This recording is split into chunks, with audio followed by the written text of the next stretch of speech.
Hello. Sang tới nhà Nè.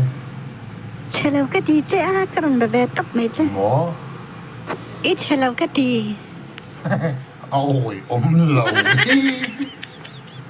Đúng nghe nóng mọ. Cái mà mình sẽ là vắng. Nắng bạn đủ em từ tiền giấy mail thật tê im mà lẽ. Về lúc tu cái chứ. Vậy là các mù chứ. Chả cái thứ tục chứ. Cái đủ tóc chứ. Ít chờ lâu tục. Ít chờ lâu tắc tắc cái này Ôi, lâu ấy mấy à. Cái gì tắc tắc cái lắm. Ít chờ lâu tục. Cả mẹ nó sẽ tu. Cả đủ lâu cả tháo xí cả mẹ sẽ xí. Cái chứ đủ xí cái này này em. Về tắt mày nè. Đủ xí cái này này này. Mà sẽ cái chuyện chả cái gì chứ. Cái đủ chứ lắm.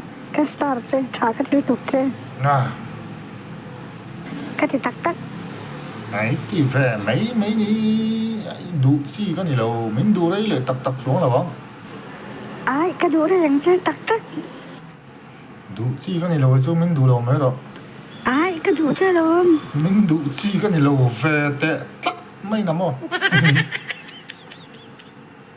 Cái đủ chi tắc in ý xin. tập mail sẽ xem mò cái tháo bóc xí cái đủ lắc kia xí mình đủ là bóng mình đủ gì cái này lâu về tắc mấy Quang lâu la cái đủ tắc tắc chứ lắm. mình đủ số hầu tục Hầu lâu xin.